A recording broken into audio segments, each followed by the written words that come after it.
বন্ধুরা, এই গরমে ঠান্ডা ঠান্ডা একটা শরবতের রেসিপি তোমাদের কাছে শেয়ার করতে চলে এলাম। বন্ধুরা, এই গরমে ঠান্ডা ঠান্ডা শরবত আমরা খেতে সকলেই পছন্দ করি। আজকে এই শরবতটা দারুণ টেস্টি হেলদি কী দিয়ে করেছি চলো দেখে নিই। দেখো বন্ধুরা, এখানে একটা ফ্রুটি নিয়ে নিয়েছি। আমরা এটাকে ফ্রুটি বলি বা বাঙ্গি বলি, তোমরা কে কী বলো একবার কমেন্ট বক্সে আমাকে জানাবে। দেখো, প্রথমে এই ফ্রুটিটা খুব ভালো করে আমি জল দিয়ে ধুয়ে নিচ্ছি। এই ফ্রুটি আমরা সাধারণত এমনি কেটেই খাই, কিন্তু আজকে আমি এটা একটু অন্য রকমভাবে শরবত করেছি। এবার এই ফ্রুটির দুপাশটা ছুরি দিয়ে এভাবে মুখটা কেটে নিলাম। একদম পাকা আর খুবই মিষ্টি খেতে এই ফ্রুটিটা, তাই আজকে আমি এই ফ্রুটিটা দিয়েই শরবতের রেসিপিটা করে নিলাম। দেখো, ফ্রুটিটা দু টুকরো করে প্রথমে আমি কেটে নিয়েছি। ফ্রুটির ভেতরে বীজ আছে, সেই বীজটা কিন্তু আমি বের করে নেব। এইভাবে ছুরি দিয়ে ফ্রুটিটা আমি কেটে নিচ্ছি।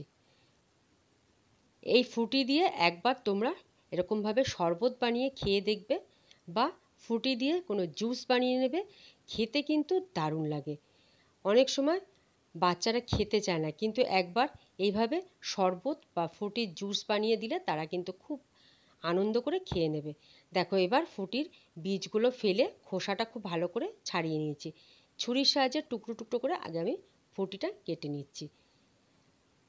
বাচ্চাদেরকে যদি এরকম যে কোনো ফল দিয়ে একটু শরবত বা জুস বানিয়ে দেওয়া হয়, বাচ্চারা কিন্তু খুব আনন্দ করে ভালোবেসে খেয়ে নেবে।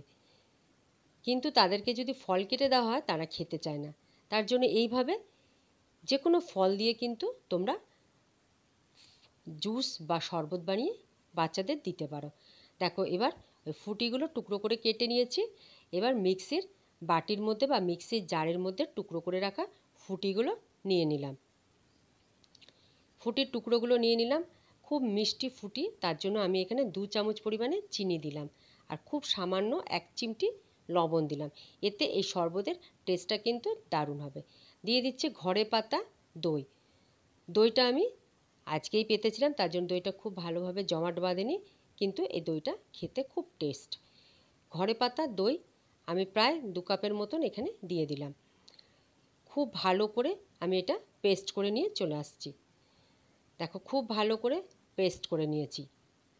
খুব মিহি করে পেস্ট করে নিতে হবে, তাহলে খেতে বেশ ভালো লাগবে। দেখো, মিহি করে পেস্ট করে নিয়ে চলে এলাম।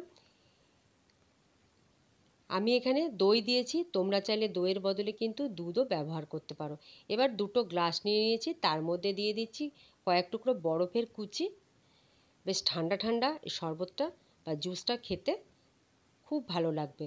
এর মধ্যে দিয়ে দিচ্ছি খুব ছোট করে কাটা ফ্রুটির টুকরো, একদম মিহি করে ছোট ছোট করে কেটে নিয়েছি। আর দিচ্ছি আগে থেকে আমি চিয়া সিড ভিজিয়ে রেখেছিলাম, সেই চিয়া সিড 2 চামচ 2টো গ্লাসে দিয়ে দিলাম। এবার এই ঠান্ডা ঠান্ডা ফ্রুটির শরবত গ্লাসের মধ্যে ঢেলে দিচ্ছি। দেখো বন্ধুরা, এইভাবে যদি ফ্রুটির শরবত বা যে কোনো ফলের শরবত করে বাচ্চাদের দিই বা বড়রা আমরা খাই, খেতে কিন্তু বেশ ভালো লাগে, একটু অন্য রকম লাগে, স্বাদটাও চেঞ্জ হয়।